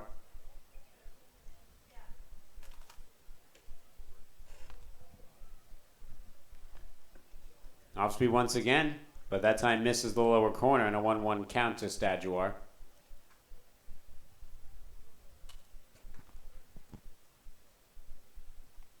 Carl Stadjuar, he might be the designated hitter on Friday, too. Rips that one right to the third baseman in Toffee. Spin moves over and throws and puts 2 away. It's got to be cool for Will Toffee to come out here, Pope John Paul High School, and play at a field that he played in middle school, high school, and guys that he watched as a little kid grow up, become pros, and now he's in the process of doing that himself. Tauble has sat down 5 straight Harbor Hawk and misses the off speed down there. And it'll be a 1-0 count to Ricky Smith. He's 0 for 2, a strikeout looking, and a ground out to third. Josh Bailey, the left fielder, stands on deck. The pitch tips away at the end of the bat by Smith. And, you know, we talk about new guys being in the lineup tomorrow. There is a possibility that none are because Zyla could move into second. You could see Habercorn in left. And then Estee could be out in right, or Bailey. Swung on and missed by Smith for a strike 2. And you would think that that's a little bit more likely just because I think that Habercorn is going to, that Gassman is going to play to guys. That one is trickling over. Sliding in is Toffee. It is called foul. And it'll be a 1-2 count for Smith. Meaning that he's going to play the guys that have been here since June 10th, when the season started. You're going to play guys that have been wanting to play. I don't think that he's going to throw in a new guy ahead of somebody who's been here the full time. Swing and a miss by Ricky Smith. 6 straight Hard Rocks have gone down to James Tauble as we head to the 8th inning. Still a 3-1 game for the Red Sox here on the Cape Cod Baseball League Network.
Bottom of the 8th inning. And now we will see another relief pitcher for Hyannis, as we expected. Lucas Gilbreth comes into the game. 5 total now pitchers for Hyannis. Likely, maybe Gilbreth takes this inning in the final inning. Maybe we see one more pitcher come out to relieve him in the 9th. But the Minnesota Golden Gopher deals the first pitch upstairs to the showing bunt, Nolan Brown. This will be his 13th appearance, an 0-1 record, a 4.86 ERA. 16 2/3, 11 hits, 10 walks, 16 strikeouts for Gilbreth. That has done much better in his later relief appearance. Went 3 2/3, 1 hit, 2 walks, and 3 strikeouts against Harwich. A stellar performance by him in relief to keep Hyannis in that game, even though they eventually lost 2-1. But still a great job by Gilbreth, who has improved after seeing more relief appearances coming out of the bullpen. The 2-1 to Brown, swung on and missed by the off-speed down low. 4th at-bat today for Brown. He is 0 for 2. A walk in the first and a run scored, though, but has grounded out to short the next 2 times. Foul tips that one into the glove, though, of Smith, and the first strikeout of the inning. Yeah, we talked about Gilbreth, and it's good that we get to see both him and Labruto and see the difference in styles, but still how effective they are. He will now face Will Toffee. First pitch, off speed, misses the outer half. Toffee is 2 for 3, a home run in the first. 2-run home run. And then singled in the third, but was left stranded at third base. And then struck out looking in the sixth. That hit looks like it's going to be the difference tonight if Hyannis can't strike back. The 2-0 almost comes back inside on Gilbreth. And it's 3 balls and no strikes.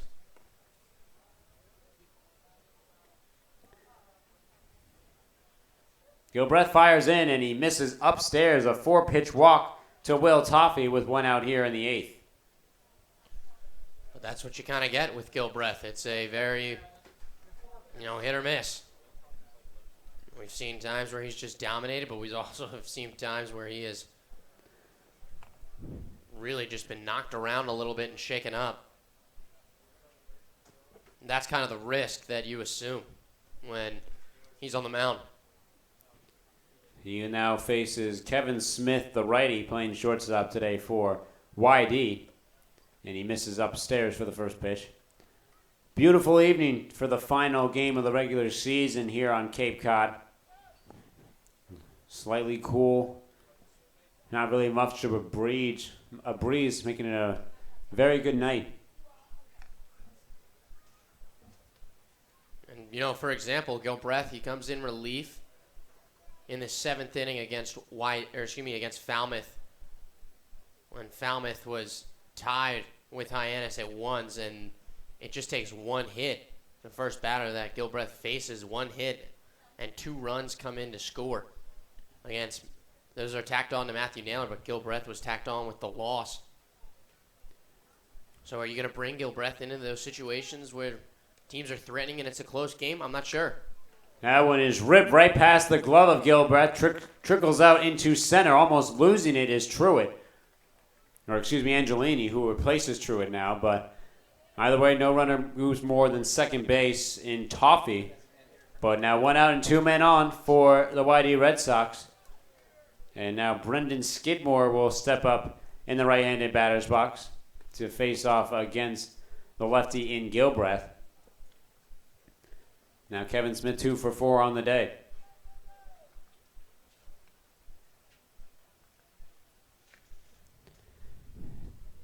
Gilbreth kicks and delivers the first pitch that is fouled away behind Skidmore. An active bullpen right now for the YD Red Sox. 2 men warming up. So we will see if that last inning was the last for James Tobble. Possibly send one person out to get the save in the 9th inning. Or possibly here in the bottom of the 8th. Off speed, does not drop in there for Gilbreth. And it's a 1-1 count to the DH in Brendan Skidmore. Caves warming up in the pen for Hyannis.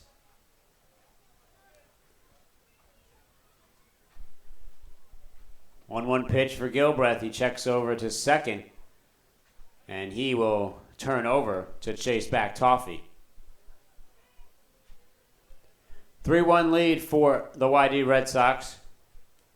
2 runs early off the 2-run homer by Will Toffee, who stands over at second. And then Brendan Skidmore scored a run after he doubled. He fouls that one away behind the netting, and it's a 1-2 count. And Corney, talking to him before the game, said that he wants to use Gary Cave every 2 or 3 days. Keep him throwing, keep him active. Time is called. Ball escapes the bullpen of YD. We've really only seen once or twice when Cave's had a long rest and he's come out a little bit shaky. At some point in the season, he came out very consistently. There were times where he couldn't come out because of how much he pitched in consecutive games for Hyannis. The 1-2 misses way outside, and a nice grab by Smith to keep both base runners at their respective spots.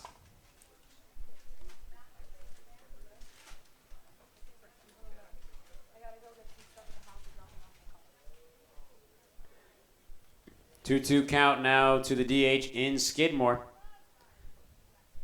He is 1 for 3. Fly out to right and left field. Check swings there. They said he went around, and he will go down for the second strikeout of the inning for Gilbreth.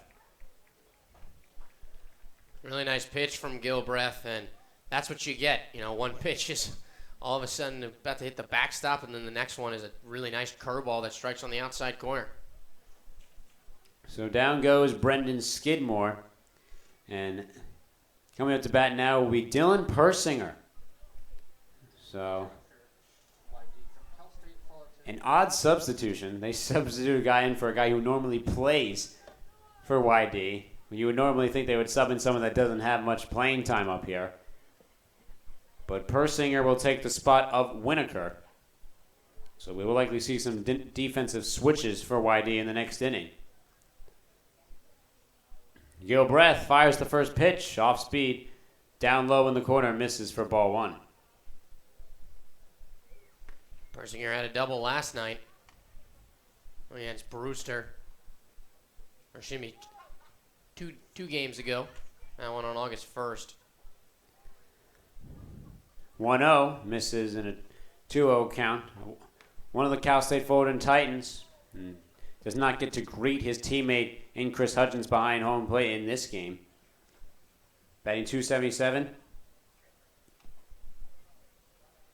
Fortunately, though, he is transferring actually from Cal State. Into Cal State Fullerton. So he will get to say hello to Chris Hutchins more often, and to John Gavin as well. Two guys that you really like to say hello to. Sits at a 2-1 count. And after replacing Matt Winokur, who went 0 for 3, but a sacrifice ground out to first, scored the RBI in Skidmore.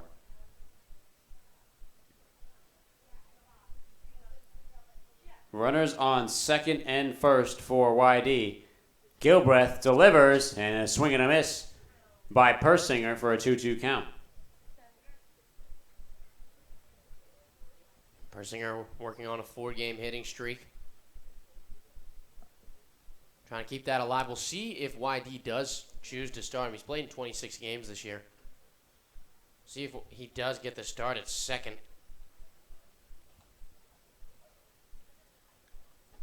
Gilbreth checks over to second. Both runners go. The pitch is fouled away into the netting by Persinger.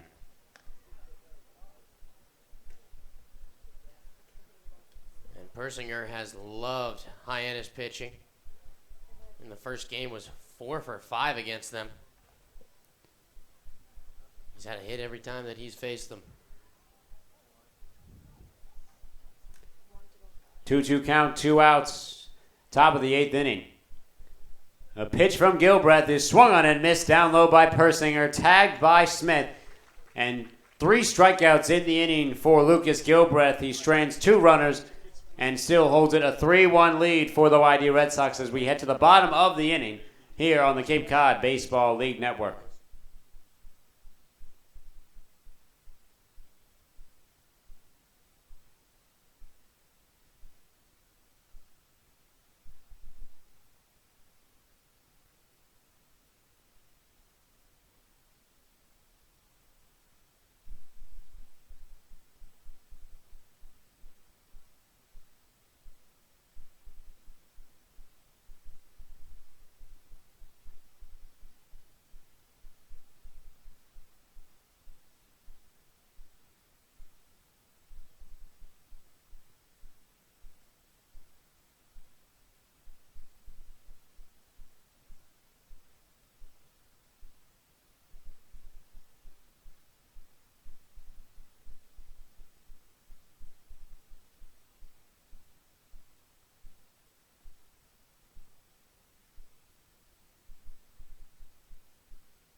Bottom of the 8th inning.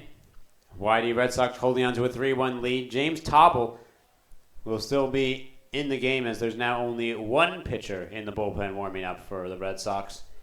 He will face Josh Bailey, Tanner Kerr, and Christian Malfetta. And that pitch off speed almost nails Bailey near the shoulder, but he stays right in there in the left-handed batter's box for ball one.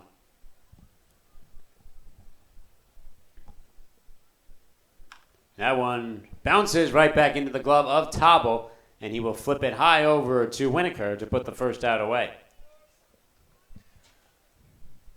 Yeah, once again tonight, Gabe, Hyannis just unable to do it with runners on base. They still have 2 innings to work with, but they've gotten shut down by, Colin Schneider, he was fantastic for Vanderbilt, but he hasn't been great up here. Found his stuff tonight. Hyannis just hasn't been able to knock in runs and been able to get some guys in scoring position on base, all 9 yards. It's been the story in this 7-game losing streak. Off speed, misses down low. And they haven't gotten done, but the bottom of the lineup has found ways to get on base. As the 1-1 by Tobble misses outside. Before that out, Bailey reached on a walk and a double. Tanner Kerr, who steps in now, reached on a single in the 3rd and walk in the 5th. And then Malfetta has had 2 fielders' choices. The 2-1 misses way upstairs. And we've seen that in a couple of games, too. We've seen the bottom of the lineup be the ones who are consistently getting on and getting hits. 3-1. Chopper short over to Toffee. He scoops and throws over. And Kerr cannot get there quickly enough. And there's 2 away in the inning. So after Bailey and Kerr both doing well earlier on in the game, both have grounded out. And now Christian Malfetta will step in. But it looks like that'll be it for James Tobble. He leaves the game after holding off Hyannis and sitting down 8 straight Harbor Hawks, but he will now leave the game here with 2 outs in the bottom of the 8th and a 3-1 lead for the Red Sox here on the Cape Cod Baseball League Network.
We return back here with 2 outs in the 8th, and immediately as we come back, Malfetta pops that one into shallow right, moving in and making the grab for the final out of the inning. So we quickly return as Sam Delaplane, 1 pitch and 1 out, and we head to the 9th inning of play, still a 3-1 lead for the Red Sox here on the Cape Cod Baseball League Network.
Garrett Cave will step in here in the top of the 9th inning and making him the 7th pitcher of the game for Hyannis. And he will come in and he will face Corey Dempster, Brent Diaz, and Connor Wanhanen for YD, who lead at 3-1. Sam Delaplane came in relief in the inning in the 8th to get the final out, and it was a 1-pitch went out off of Christian Malfetta. And now the first pitch from Cave hits for a called strike on Dempster. This will be the 20th appearance for Cave. An 0-2 record, a 1.96 ERA, 18 and a third innings pitched. The 0-1 is fouled away. 18 and a third, 8 hits, 13 walks, and 32 strikeouts. So he is continuing to stay at his jersey number for the time being. But he sits in an 0-2 count here with Corey Dempster. Cave kicks and delivers, and he misses inside as Dempster sidesteps out of the way.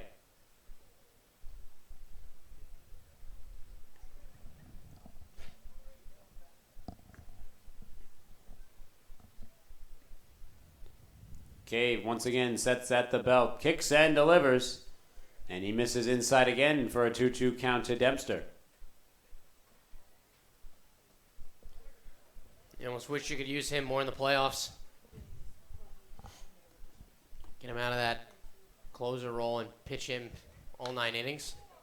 The 2-2 is ripped down the middle into left field by Dempster, so he gets a piece and has a leadoff hit here in the top of the 9th. First hit given up in 5 appearances. Last time he gave up a hit was here against Chatham, where he had that 2-inning save, 6-out save. So now Brent Diaz, the righty, will step in. He's 0 for 3, excuse me. 2 strikeouts and a ground out to short. Thrown over though by Cave to keep Dempster at first. Yeah, Dempster was caught stealing back in the 4th.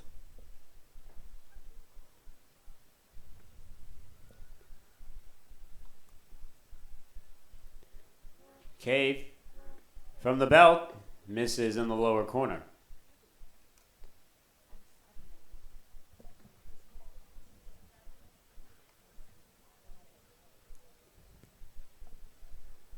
Diaz steps back in. Cave sets once again and delivers, and that one is swung on and missed by the fastball in Diaz. He just gets a foul tip on it, but it'll be a 1-1 count. Yeah, all about just adjusting to the velocity. You know, the biggest thing that Garrett Cave can do to you is give you a fastball on the inside, fastball on the outside, and then a curveball. Low 1-1. Misses the glove of Smith. He will go retrieve it, and it'll be an easy base for Dempster, and he puts himself in scoring position with no outs in the inning.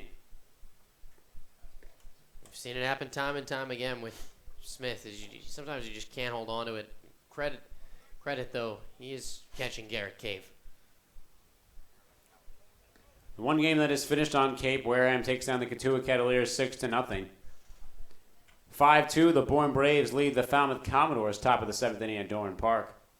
And now showing a bunt is Diaz. Runner goes, he lays it down. Cave, only play to make is at first, but he misses Cameron Este. He flies him over, and all runners will be safe.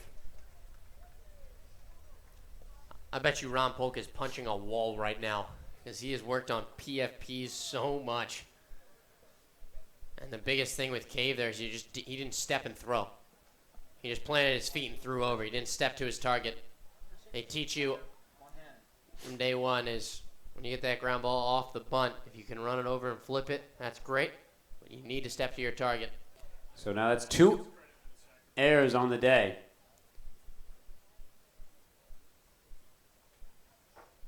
Fastball hits upstairs to Wanhanen. Both errors being by pitchers. The one from Garrett Cave and then the one earlier on in the game by Johnson in the 3rd inning. Cave, the 0-1, off speed. Hits for an 0-2 count. The remainder games, the two games of more importance, 3-0. The Chatham Anglers lead the Orleans Firebirds in the bottom of the fourth inning. And top of the fifth, Brewster does lead Harwich 4-3, but they need a loss from Chatham in the top of the fifth there at White House Field. A lot of game left to be played in that Chatham one. But I don't know if Orleans is going to be able to come back because their offense has been stifled lately. 0-2, call for strike three on Juan Hanan. And it's the first out of the inning attained by Cave, and he still has runners on the corners in the inning. Just locating the fastball.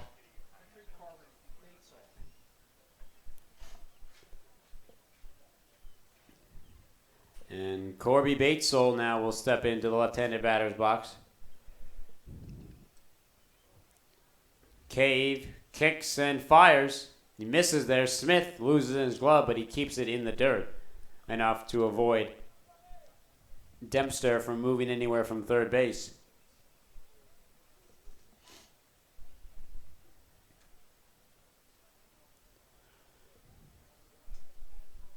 Throw on over and sending back up safely is Diaz.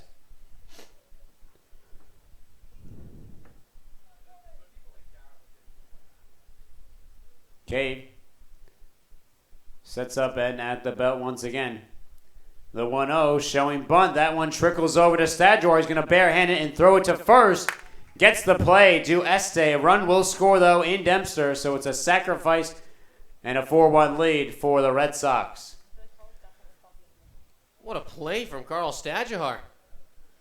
That was a great play. And we haven't seen him at third in quite a while. I mean, he has 5 errors on the season and probably like 4 games played at third base. But that was a fantastic play by Stadjahar. So Batesole gets the sacrifice ground out an RBI. His first RBI here in the 9 games that he has played for YD. And he gives his team a 4-1 lead with 2 outs in the 9th. That one is fouled away to the left side by Brown. But a runner still stands over at second in Brent Diaz.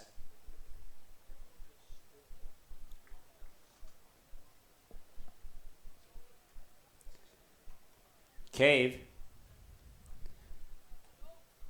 A pitch. Swung on in line and drops into left field. Diaz is going to turn from third. Bailey's going to try and throw home. The pitch is not on target, and it's a 5-1 lead for YD.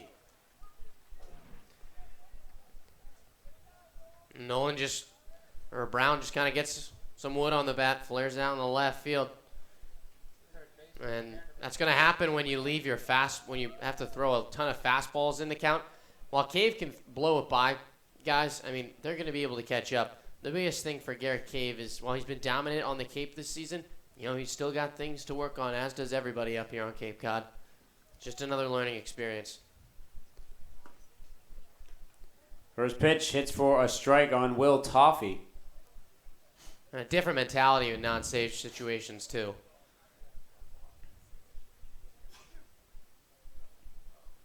The 0-1 for Garrett. Runner goes, showing bunt. Throw on over, bounces and misses. But making the stop, though, is Malfetta at second in shallow center field. A stolen base for Brown and a 1-1 count for Toffee back at home. It's a good thing, too, that YD is not in the Western Division, that Hyannis doesn't have to face them unless they make it to the championship series, because against Garrett Cave, they have loved hitting against him. They've scored 3 runs off of him, and he's only given up 5 on the year. 2-1 count to Toffee. He has touched a bag in every one of his at-bats except for the 6 where he struck out looking. Cave checks over to second.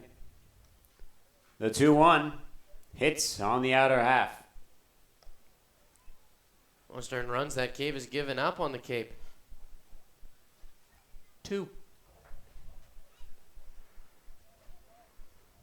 Against YD, picked up the loss in the first game On this suicide squeeze, with the bases loaded. The 2-2 off speed, but getting a piece of it and flying it foul is Toffee. And we've seen how YD has combated Garrett Cave as they've bunted. We've seen it twice tonight.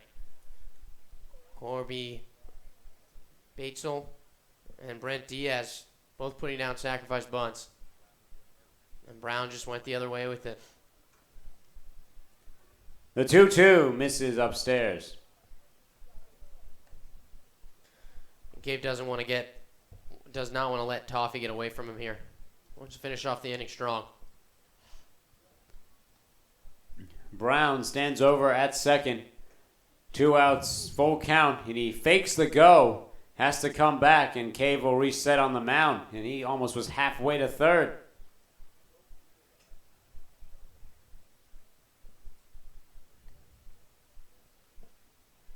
Cave, the payout pitch, called for strike 3 on Toffee. He thought it was going to be a walk, and he will have to take that walk back to the dugout. And Cave allows 2 runs to score, though, in the inning. It's a 5-1 lead for YD as we head to the bottom of the 9th inning here in the final game of the regular season on the Cape Cod Baseball League Network.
Nick Angelini will get his second at bat here. He will lead things off in the bottom of the 9th inning. His team is trailing 5-1 here, trying to avoid 8 straight losses heading into the playoffs. They will face Sam Delaplane, who came in relief in the previous inning, 1 pitch and 1 out to Malfetta, as that one is fouled away by Angelini for an 0-2 count. Delaplane, out of Eastern Michigan, this will be his 14th appearance, 4.36 ERA, 20 2/3, 19 hits, 10 walks, 23 strikeouts. The 0-2 to Angelini, way upstairs. Mariners have retaken the lead against the Whitecaps. They lead at 5-4 in the bottom of the 5th at White House. Anglers still up 3-2 on the Firebirds in the top of the 5th. Off speed, misses way upstairs by Delaplane. And it'll be a 2-2 count to Angelini. YD does have 1 pitcher warming up in the bullpen in case Hyannis pulls a scare here in the 9th inning. The 2-2, ripped down the line, grabbing it is Toffee and making the running throw over to put the first out away. Yeah, and it's going to be difficult for Hyannis to do that. And Gabe, it's just very concerning, losing 8 straight into the playoffs. It's not a good look, and you just kind of come in flat against the best team in the league, I would say. That one is ripped into right field. Dempster moving over. And 1 pitch and 1 out once again for Delaplane. Too quickly in the inning. That one off of Peter Zyla.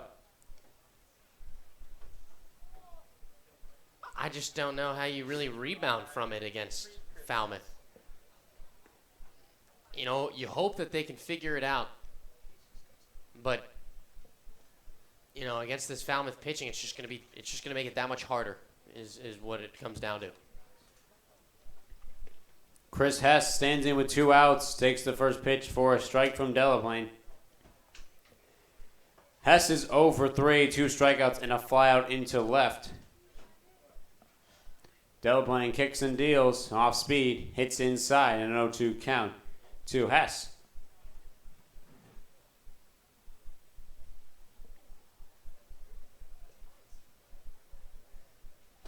Hyannis down to their final strikeout. Delaplane deals, and it's slightly fouled away to the right side by Hess.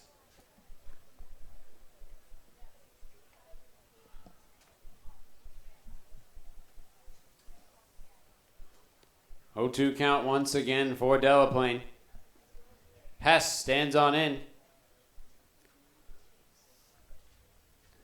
The 0-2 pitch misses upstairs.